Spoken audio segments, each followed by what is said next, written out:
Vote প্রক্রিয়া শুরুর আগেই উত্তেজনা ও মৃত্যুকে ঘিরে চাঞ্চল্য ছড়ালো উত্তর দিনাজপুরের রায়গঞ্জ বিধানসভায়। বয়স্ক প্রতিবন্ধী ভোটারদের ভোট গ্রহণকে কেন্দ্র করে উত্তপ্ত পরিস্থিতির মাঝে এক বৃদ্ধার মৃত্যুর ঘটনায় এলাকায় তীব্র চাঞ্চল্যের সৃষ্টি হয়েছে। জানা গিয়েছে, সোমবার পূর্ব নির্ধারিত কর্মসূচি অনুযায়ী নির্বাচন কমিশনের কর্মীরা কেন্দ্রীয় বাহিনীকে সঙ্গে নিয়ে রায়গঞ্জ বিধানসভার মারাইকুড়া গ্রাম পঞ্চায়েতের ভিটি বুথ এলাকায় বয়স্ক প্রতিবন্ধী ভোটারদের বাড়িতে গিয়ে ভোট গ্রহণের কাজ শুরু করেন। অভিযোগ, স্থানীয় দৃষ্টিহীন বাসিন্দা কালু শেখের ভোট গ্রহণের জন্য তার বাড়িতে যান ভোট কর্মীরা।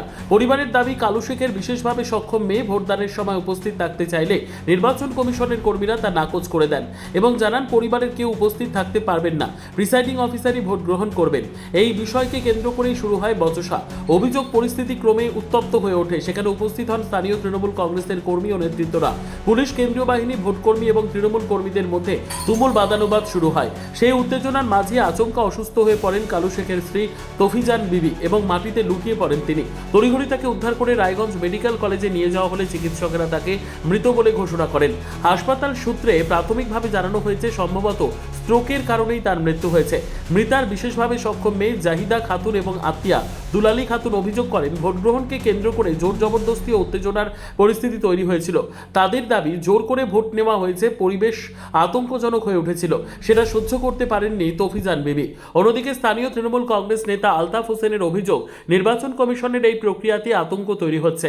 কোনো স্পষ্ট ঘোষণা ছাড়াই ভোট গ্রহণ শুরু করা হয়েছে। আমরা ভোটকর্মীদের আটকে রেখেছি, ঊর্ধ্বতন কর্তৃপক্ষ এসে জবাব দিলে তবেই তাদের ছাড়া হবে। ঘটনাকে ঘিরে রাজনৈতিক চাপানুতরও শুরু হয়েছে। সংবাদটি নিবেদন করছেন স্বস্তিলোক উৎসব ভবন, গঙ্গারামপুর, দক্ষিণ দিনাজপুর। ভোট নিতে আসছে অনেকগুলো মানুষ আসছে, মানুষ আসছে আবার ঘরে ঢুকে গেছে। ঘরে ঢুকে যায়, বলছে ভোট নিব। তো আমরা বলছি ভোট তো দিতে পারবে না, তোর ছেলে দিবে না মেয়ে দিবে, দুজনের একজন দিবে। তো ওরা ঢুকলো, ঢুকে ওদেরকে নিকলাই দিয়ে ওরা একলা ভোট নিবে। ওরা ভোট নিবে, ভোট নিয়ে আবার ওদের কি গন্ডগোল করছে। ওখানে করতে করতে করতে বাইরে থেকে অনেকগুলা লোক মানুষ জড়াই গেল। জড়াই যায়, হাঙ্গামা থেকে হার্ট অ্যাটাক হয়ে গেল আমার ফুফা শাশুড়ি। ভোট কার নিতে এসেছিল? আমার ফুফা শ্বশুরের। ফুফা শ্বশুরের নাম কি জানেন? আলু মোহাম্মদ। আর ফুফা শাশুড়ির নাম? তফিজান বিবি। কিরকম বয়স হবে ওনার? বয়স হবে 60-70 হবে। উনি তো সুস্থ মানুষ ছিলেন। হ্যাঁ, সুস্থ মানুষ ছিল, সুস্থ মানুষ ছিল। আমি বললাম আসে, ভালো বললো। উঠলো আবার বিছনা থেকে উঠে আবার শুয়ে গেল, আটাটা হয়ে। দেখলে তো বলতে পারবে না যে মারা গেছে। হাসপাতালে পৌঁছাতে পারলেন না? না, হসপিটালে পৌঁছাতে পারলাম না। মানে ভোটটা কি তাহলে ভয় হয়ে গেল? পুলিশ আসছে, অনেকগুলো মানুষ আসছে। এখানে কি অভিযোগ আপনার?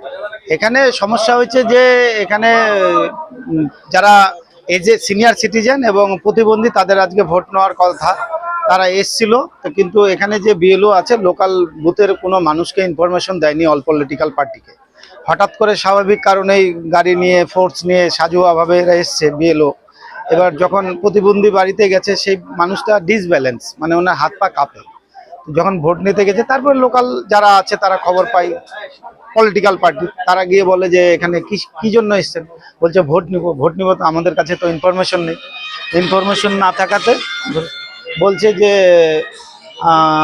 না, ভোট দিতে হবে, আজকের ডেট আছে। বলে ঠিক আছে, উনি তো ভোটটা দিতে পারবে না, তাহলে ওনার মেয়েকে দিয়ে দেওয়া হোক। যেটা আমরা বিগত নির্বাচনগুলোতে আমরা ভোট করিয়েছি, আমাদের অভিজ্ঞতায় আমরা বললাম। তখন বলছে না, কাউকে দিয়ে ভোট দেওয়া যাবে না, ভোট উনি না দিতে পারলে প্রিসাইডিং দিবে। তখন বলছে যে কেন উনি দিবে, উনি যে ভোটটা দিবে, উনি উনার যেখানে মতামত সেটি জায়গায় দিচ্ছে কিনা আমরা কি করে কনফার্ম হবো।